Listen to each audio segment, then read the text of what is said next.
That's a natural transition to the next series of questions. How does race consciousness affect your work?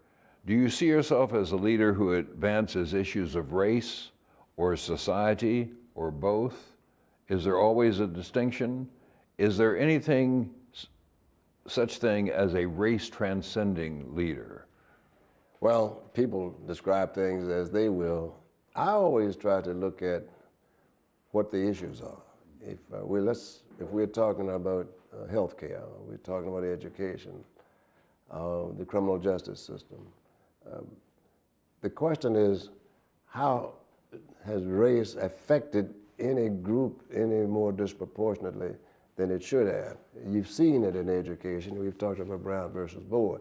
So when you're talking about remedies, you're not talking about remedies for African Americans. You're talking about everyone having that equality of education.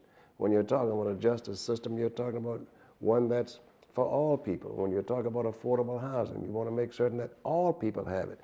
Automatically, you'll be lifting up those disparities, those who've been left out of the equation. The more important thing is to make certain that having a seat at the table is not just empty, that you're not there because of your color, nor should you be there because of your color. And that's one of the things that I think you as an elected official have experienced as much as I have.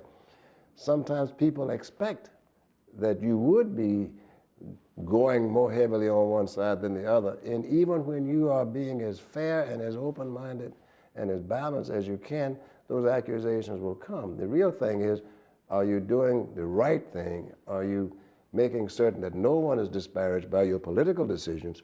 Because equality in government is so essential to good government that you can't ever leave it out. You know, while we're sitting here, Democratic presidential candidate Barack Obama is preparing to make a speech on race, triggered, I think, by charges against his supporters and allegations against him that he's come to where he is only because of his race. A couple of speculative questions without even knowing what he's going to say, because neither of us knows that. Do you think this is a wise choice for him to try to lay out his thoughts about race right now? Or does it remind people that he is a black candidate? You know, when he started, people used to say, is he black enough? And now some people are saying he's too black. So it may be a no-win proposition. It's a very, very tricky situation. As it was a sticky wicket. It's going to be interesting to see how he does it. First of all, how do you start it out? I know you are at this point now, because I am. I don't get up in the morning and look at my hands or look in the face and say, I'm a black person. I'm a human being. I don't. Race is so transcendent with me in terms of my everyday activity that my job is to hope that others likewise see it that way. Now, how does he cross that chasm? To be critical of those who inject race, that he should be lucky to be a candidate. Right. I never heard of anything like that in my life. And by the same token, to throw his minister under the bus because of some disparaging remarks he's made. Do you point to this lack of equal treatment in terms of John McCain supporters with John Agee and the others who are so on the wild side relative to certain groups?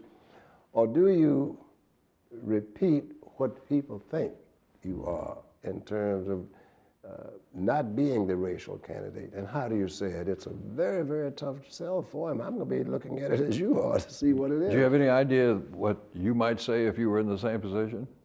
The real question is, will I be saying anything Yes. if I were in that same position? And I don't know that I would. I never have done that. When I ran for office, I said I'm not going to use race as a badge, nor as a barrier.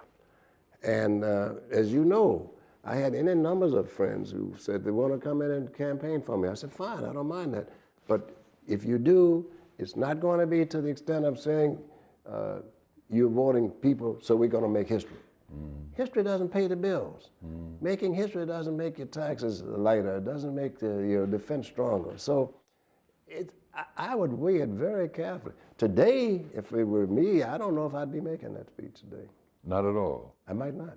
You know, I have sort of the same feeling, but of course, I'm not him, and No, and I'm not either. so I just don't know. Coming back to you, do you have a different leadership style when you deal with groups that are all black, mixed race, or all white? Are you different on these occasions? No, and I've been criticized on occasions when I've said that black issues are not really black issues.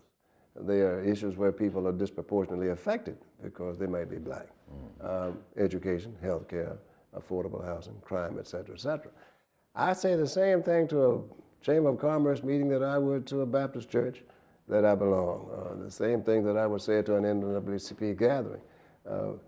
I don't ever want to be divided in my own thinking. I don't ever, because that would detract from me as a person. I don't want to think of myself as today I'm this person, tomorrow I'm that person. And you and I have been around long enough to know that if you say something one place, one way, it's going to come out some other place when you're saying it a different way. And so far, I haven't been caught in that trap. And I don't think the trap can be baited for me because, as I've told you, when I get up in the morning, I told you who I see.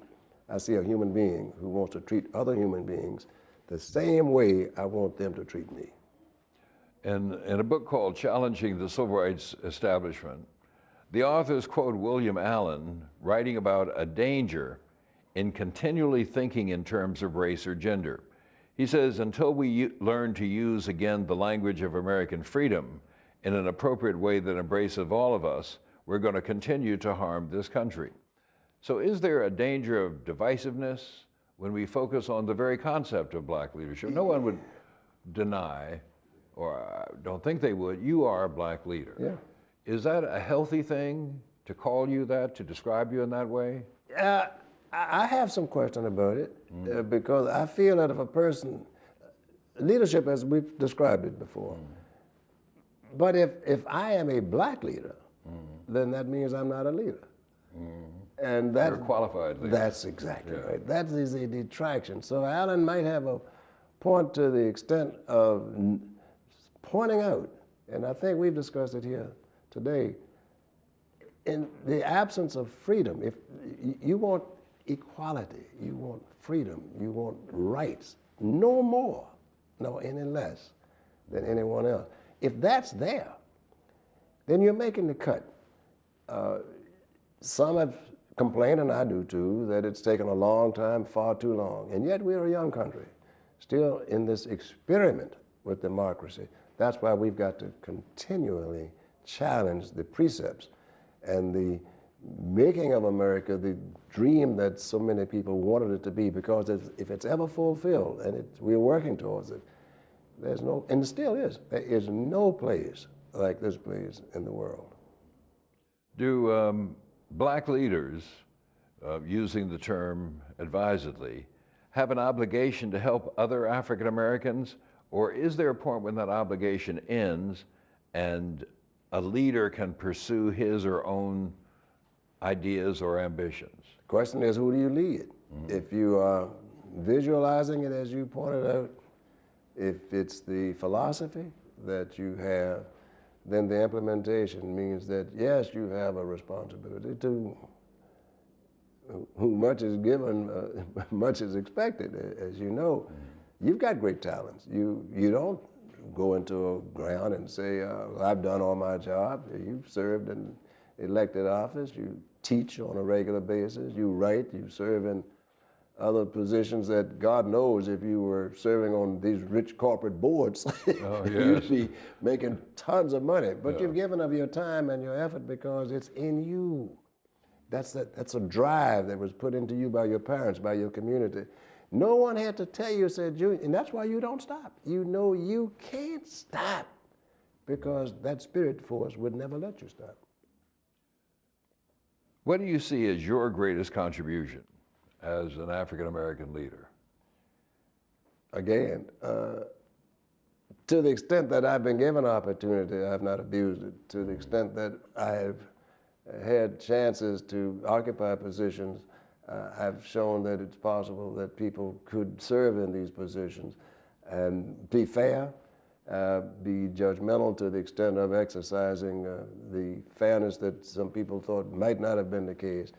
But as you likewise point out, to provide opportunities for others sort of follow. That's why I was so happy to run up to Massachusetts last inaugural for Deval Patrick to say, thank God at last we've got another governor.